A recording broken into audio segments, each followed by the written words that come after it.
consultoria de imagem, sapatos e bolsas.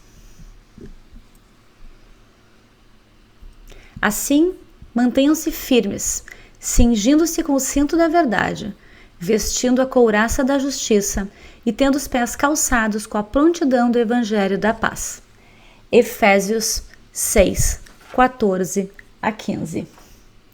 Que sejamos, sim, calçadas do Evangelho da paz, para que nós possamos entregar o nosso melhor serviço, seja na escolha de calçados, bolsas ou no resgate da estima de cada mulher que entrar em contato conosco para buscar os nossos serviços. Vamos falar sobre compra de calçados. Comprar calçados vai muito além de escolher o que é bonito e o que está em tendência.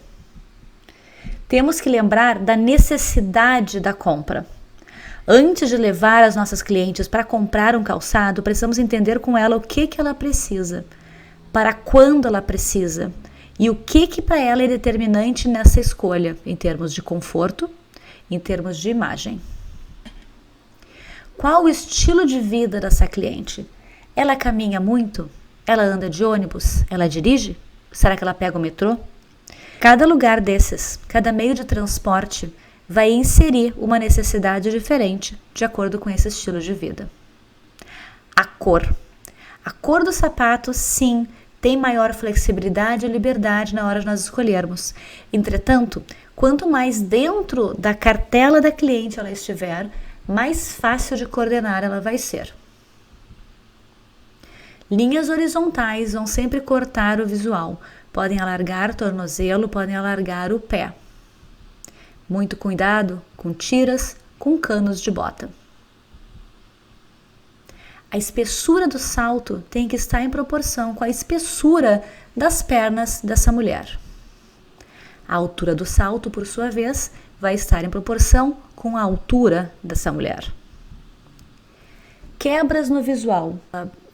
Uma linha horizontal que vai quebrar a altura dela, achatando o visual, mas também um ponto focal no lugar descoordenado, no lugar não apropriado. E nós desejamos sim que o ponto focal esteja sempre levando o olhar do interlocutor para o rosto da nossa cliente. Portanto, quando a escolha do sapato for de chamar atenção para os pés, devemos ter alguma coisa para cima no rosto que lembre do olhar e que remeta o interlocutor ao rosto dessa cliente. E acima de tudo, é para amar esse sapato. Nós levamos nossas clientes às compras para que elas aprendam a comprar coisas que façam sentido, mas que elas amem, que elas queiram usar. Uma dica importante sobre como experimentar os calçados. Vamos evitar caminhar no carpete. A melhor opção é caminhar no chão duro, seja cerâmica, porcelanato ou madeira. A madeira ainda é mais macia do que a cerâmica, do que um piso frio. Porque o piso frio, o piso duro, vai mostrar o real conforto do sapato, enquanto que o carpete vai dar uma acolchoada no pisar e vai transformar o sapato, que pode nem ser tão confortável, em algo que seja possível de se caminhar. Muita atenção na hora de provar calçados. Busque sempre um piso firme e duro.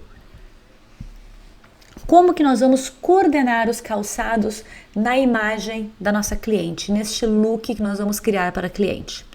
Precisamos, acima de tudo, lembrar de contar sempre a mesma história. É como se fosse letra e música. Não adianta nós termos uma letra muito bem escrita e na hora de colocar harmonia nela não conseguir conectar o que a música está falando com o ritmo que nós estamos oferecendo. Os acessórios, os calçados, as bolsas vão dar este ritmo e é importante que eles falem a mesma história. Sempre estar de acordo com a ocasião, porque a adequação é chave em qualquer momento do vestir.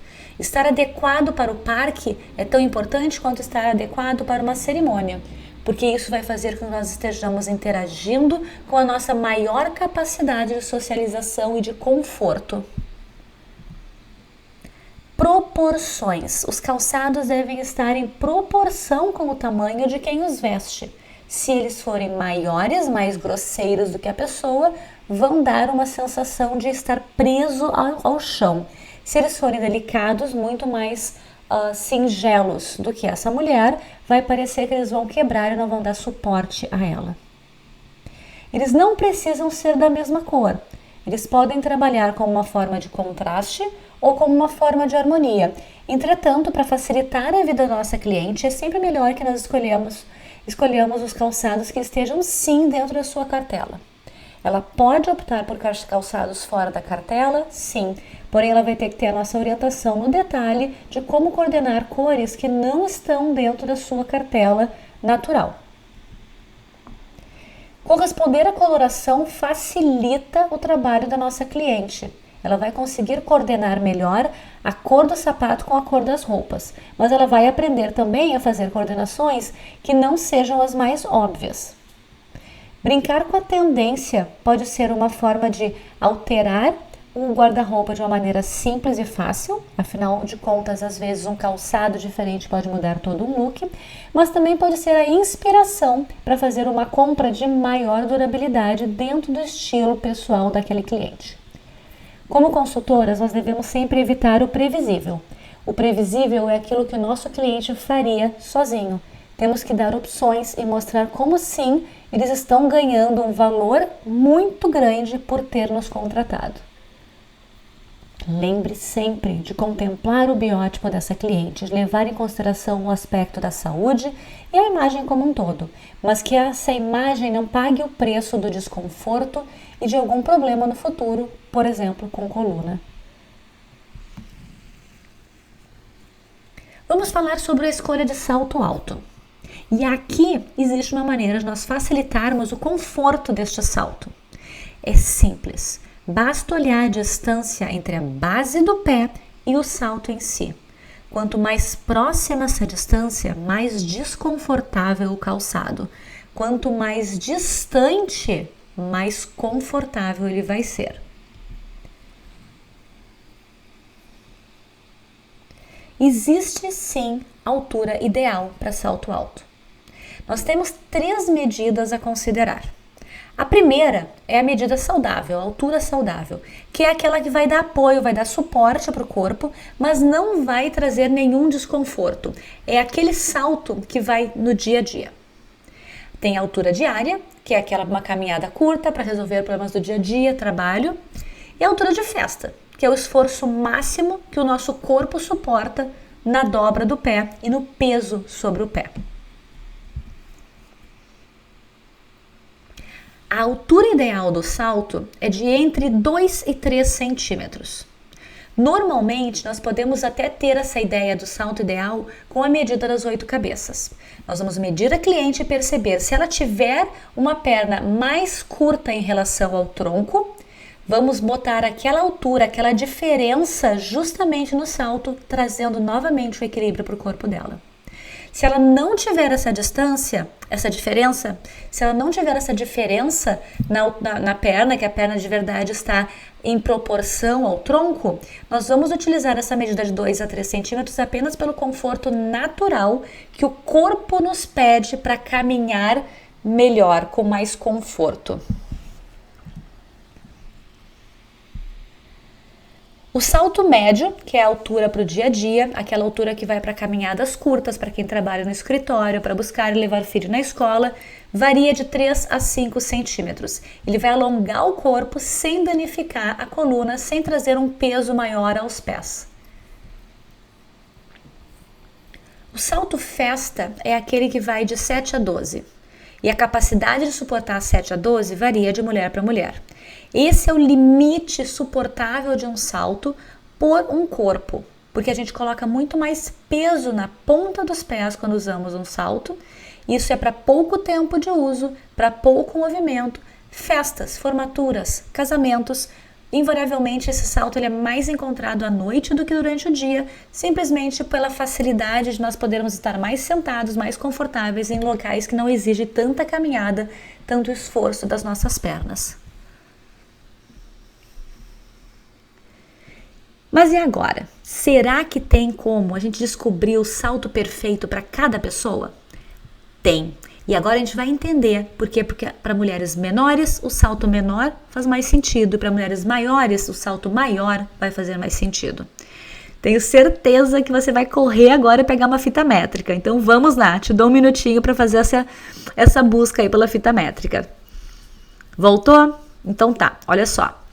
A gente vai medir o pé da ponta do calcanhar até a ponta do dedo mais longo. O número que nós tivermos é o comprimento do pé. A gente vai dividir por 7. 1/7 da medida do pé é o salto ideal para o dia a dia. Esse salto que não vai incomodar e que vai deixar a pessoa confortável. Temos ainda a segunda medida, que é para aquele salto que a gente vai poder então usar para poucas caminhadas, para quem trabalha sentado, caminha pouco no escritório e vai se locomover com maior frequência de carro. Pega a altura da nossa cliente, pega a altura da quebra da perna até o pé, até a base do pé. Divide a altura da cliente pelo comprimento da perna e diminui 1,61. Multiplica por 10. O número que tivermos ali é o número deste salto para essas caminhadas curtas no dia a dia, por exemplo, uma secretária, alguém que está num escritório, alguém que vai trabalhar menos tempo caminhando, mais tempo sentada. E por último, como medir o pé para o salto mais alto, salto festa? A gente vai esticar a perna, colocar o pé numa posição confortável, sem forçar em ponta de bailarina. Encosta o calcanhar no chão e deixa a perna leve. Vai medir da base do calcanhar até a base do dedão no pé, ali onde começa o dedão ainda na planta do pé. Vê a distância de um até o outro. Essa distância é a altura para sapatos de festa. Lembre sempre, aqui nós estamos falando de cálculos para facilitar a descoberta do salto. Na hora que a cliente experimentar e se sentir no calçado é que nós vamos entender se de verdade ela suporta um salto mais alto ou se nós temos que diminuir a altura deste salto. Quais são então as dificuldades mais comuns na hora de escolher calçados para as nossas clientes? Um dos tipos de pés mais difíceis de encontrar sapato que fique bem é o pé largo.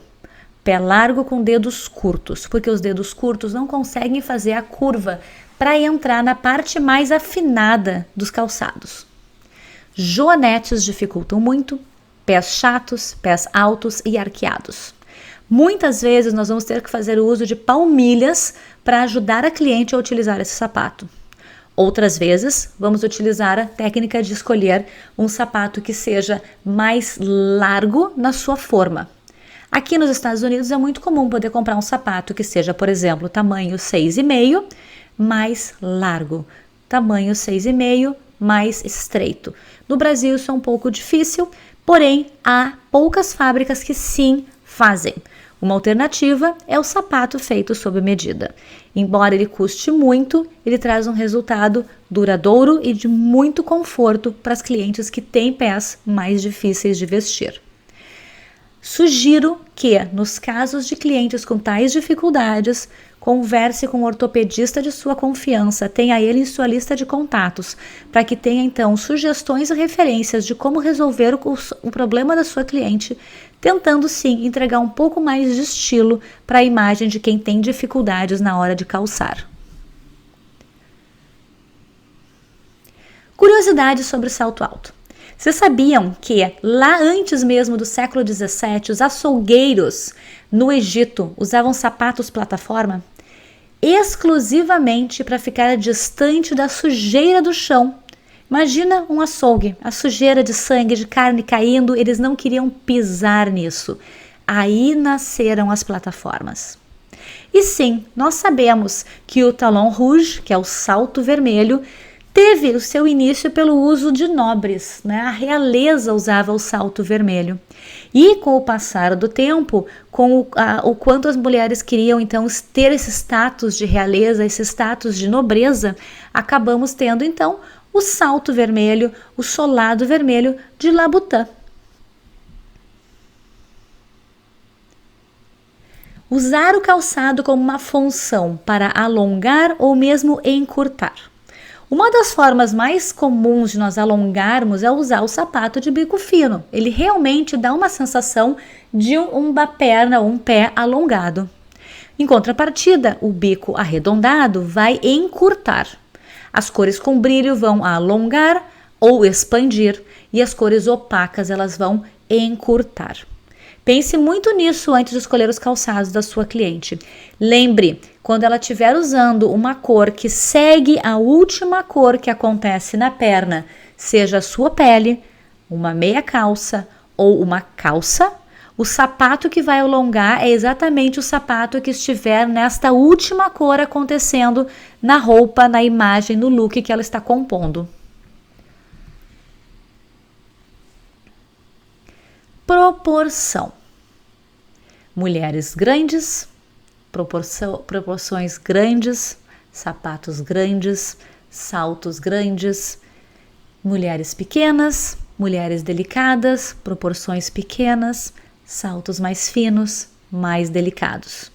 O que acontece muito é de nós vermos a moda das plataformas, a moda da meia pata e mulheres miúdas usando isso, parecendo que elas estão travadas no chão, que aquelas pernas fininhas não têm nem força de carregar aquele sapato.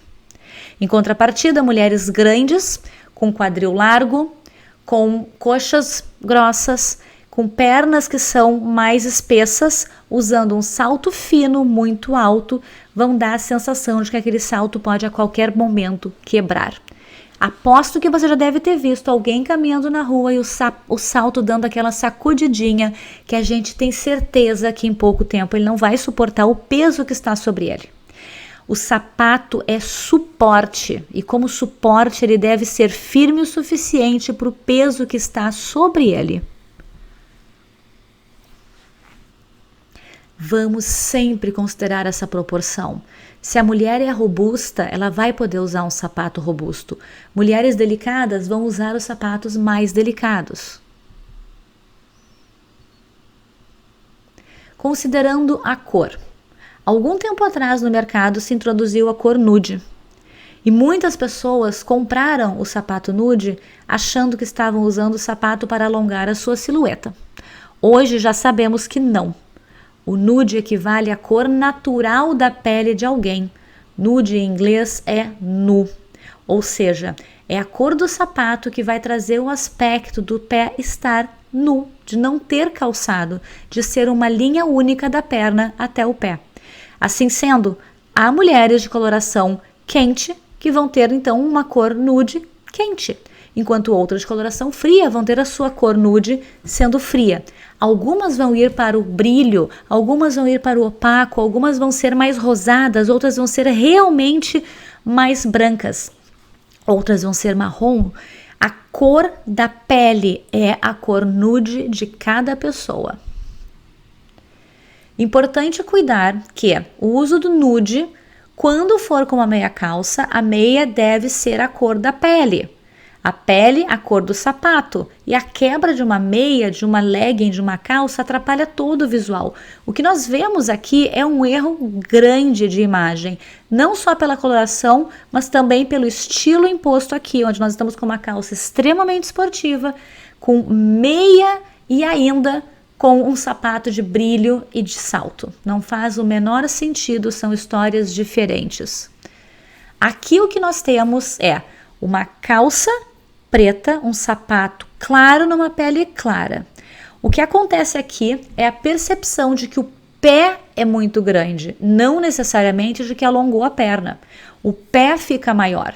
A calça preta pode até ser de uma perna mais curta, e aí vai parecer que ela tem perninha curta e o pé comprido. Sem contar o contraste da calça para o sapato, que chama muito mais atenção. Parece que ela vai estar também com uma delicadeza muito grande nos pés que não está condizendo com a cor forte que está acontecendo para cima. Aqui nós temos equilíbrio. A cor da saia equilibrando com a cor natural da pele, que não está de meia, e o sapato na mesma cor. Aqui nós temos um alongamento da perna, ou da parte inferior como um todo. Outra forma de alongar é usar então o sapato ligado à cor da calça, unindo como se fosse uma única linha. Quando pensamos em botas, temos que ter muita atenção em função da linha que essa bota vai criar, cortando este corpo. Eu costumo dizer que parece que está fatiando a mulher. Já sabemos a regra dos terços, já sabemos a proporção de Fibonacci. Ao olhar para a escolha do cano da bota, vamos lembrar onde essa bota está cortando. E quando for a questão da cor, vamos pensar no valor da cor. A cor da bota tem que ter o mesmo valor da cor da última peça acontecendo nas pernas, seja a natural, uma meia ou uma calça. Valor escuro, a bota de valor escuro. Podemos sim usar o sapato de uma cor diferente. É possível alongar quando nós mostramos o peito do pé. Nesse caso, é interessante dar uma encurtada na calça para mostrar de propósito que tem sim mais perna e que está alongando, e a cor do sapato vai coordenar com a blusa, com o cinto ou com algum outro acessório que possa acontecer nesse visual.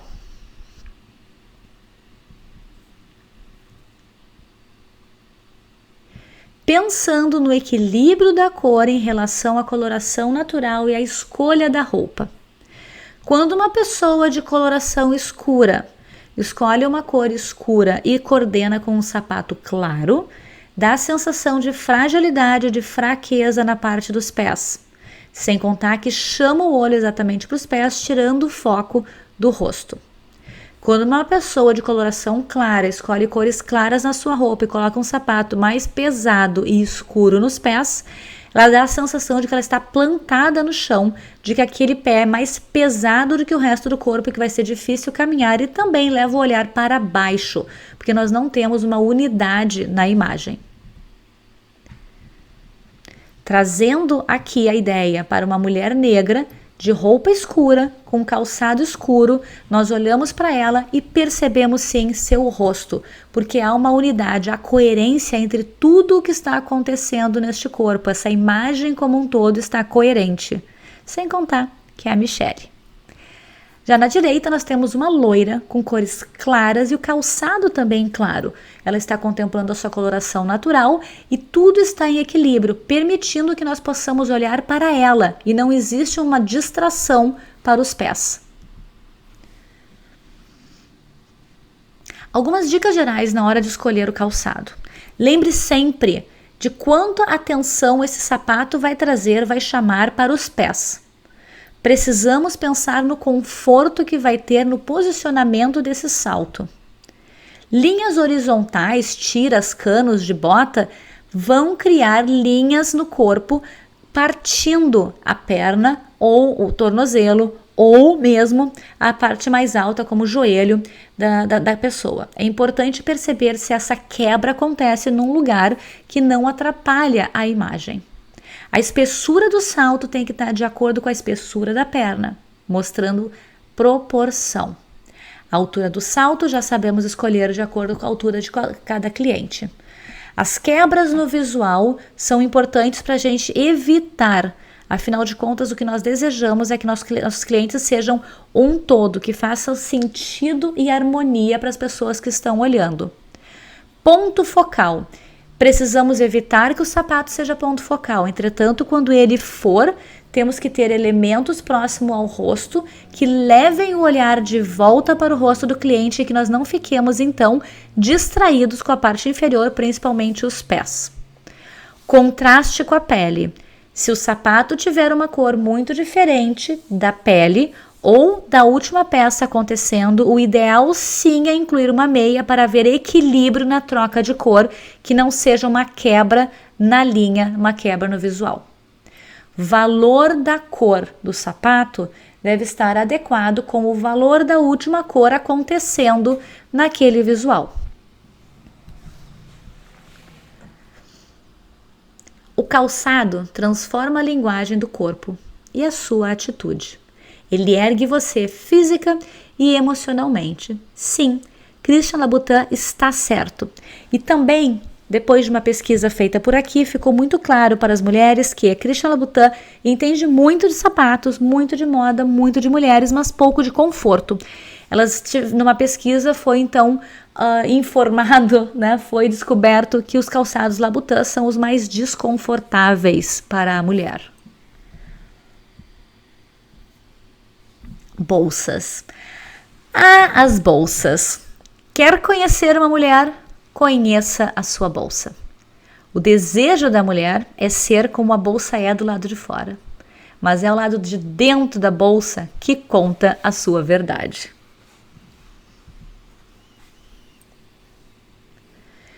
Qual é a função de uma bolsa? A bolsa tem que carregar o que nós precisamos levar de um lugar para o outro, cumprindo o papel estético de nos deixar em harmonia na imagem, mas sendo adequada à nossa saúde, ao nosso corpo, às nossas possibilidades de carregar peso e mesmo algumas dificuldades que nós possamos ter de coluna, de um ombro caído de um lado ou de outro. A minha sugestão é somar para diminuir. Somar uma bolsa para dividir o que nós estamos carregando em duas bolsas, né, em dois containers.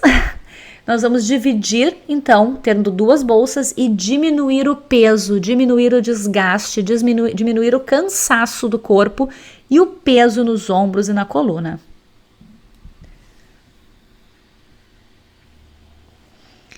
Observar a proporção da bolsa. Temos aqui a mesma mulher, de aproximadamente 1,68 m, 1,70 m, onde ela está fazendo a escolha de uma bolsa. A primeira, percebemos que ficou pequena para ela. A segunda, obviamente, grande. A terceira, bem certinha. Tipo a história da Goldilocks, né? Dos caixinhos dourados que entrou na casinha dos porquinhos e escolheu as cadeiras. Assim é a escolha da bolsa. Temos que perceber aquela que está perfeita para o corpo da nossa cliente. Como que nós vamos fazer isso? Entendendo, sim, que o pequeno para algumas pessoas pode ser médio, que o médio para algumas pessoas pode ser grande. Eu vou contar para vocês, na prática, como que isso pode acontecer. Eu tive duas clientes aqui em Nova York no projeto New York Experience com a Erika Okazaki. Uma delas, pequenininha, miúda, mignon. A outra, mais exuberante, uma mulher alta, modelo, inclusive Miss Brasil.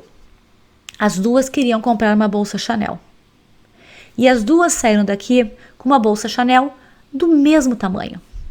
E aí você vai me perguntar, mas Lice, como assim? E a proporção? Depende do objetivo. A cliente pequena e miúda, ela queria uma bolsa para o dia a dia, para ir para o escritório, para trabalhar, para atender clientes. A mulher alta queria uma bolsa para jantares, para sair à noite. O mesmo tamanho de bolsa atendeu os objetivos de cada uma, embora elas fossem de tamanhos diferentes. Preste muito atenção na proporção de suas clientes e o tamanho das bolsas que vocês vão oferecer a elas. Linhas externas. As linhas externas, elas vão adicionar volume ao corpo de quem as usa. Quando uma bolsa é muito mole e grudada ao corpo, ela vai dar a percepção de que aquele corpo é maior. É como se tivesse uma sobrecamada naquele corpo.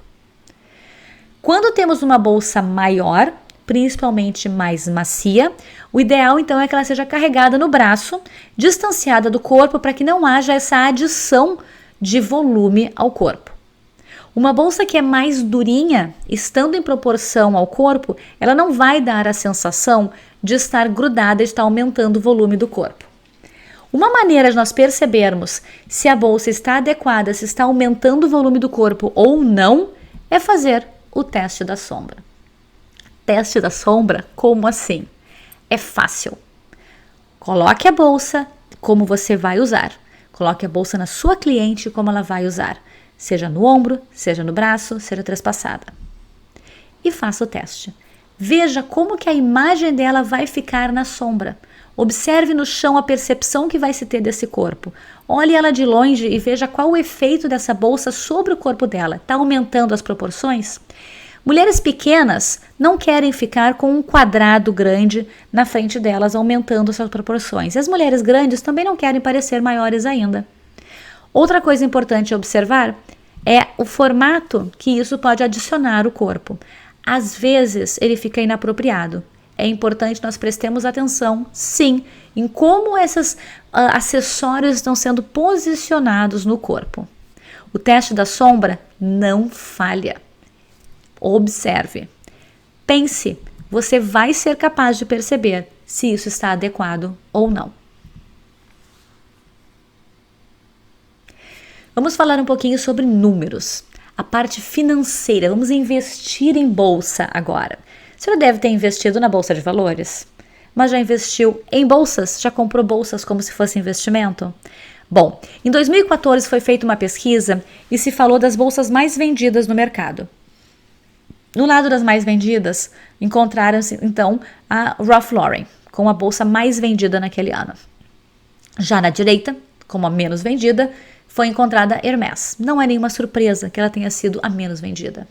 Como média da indústria de venda, tivemos ali então 5,17 milhões de bolsas vendidas no ano.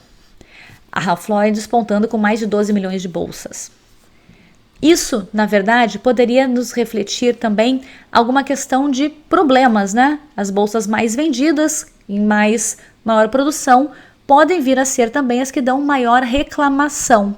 E isso não foi comprovado. Ao contrário, a bolsa que mais teve comentários negativos no mesmo ano foi justamente a Hermès, o sonho de consumo de todas as mulheres. E as bolsas com menos comentários negativos foram Burberry e Fendi. Vamos entender como que essas marcas estão distribuídas então no mercado de luxo. O mercado de luxo é dividido em 4 camadas. A primeira camada é a camada de entrada, quando as pessoas começam a consumir o luxo. Tem então Coach, Michael Kors, Proenza Schuller, Monsieur Gabriel, e são essas as marcas mais famosas dessa porta de entrada para o luxo. Na sequência, as pessoas acabam adotando então Louis Vuitton, Prada, Gucci, Givenchy, Saint Laurent, Celine, Valentino, Balenciaga. Seria um segundo passo dentro do mercado de luxo. Adiante, nós temos então o mercado de luxo premium, que vai ter Delvaux, Chanel, Bottega Veneta. Essas marcas são as penúltimas na linha de ascensão de luxo, que depois tem então Hermès como o luxo absoluto. Você já parou para pensar em qual dessas camadas você deseja estar como profissional de consultoria de imagem? O seu cliente vai fazer compras onde? Você está em condições de atender este público? Estude sobre o público que você deseja atender. Obrigada!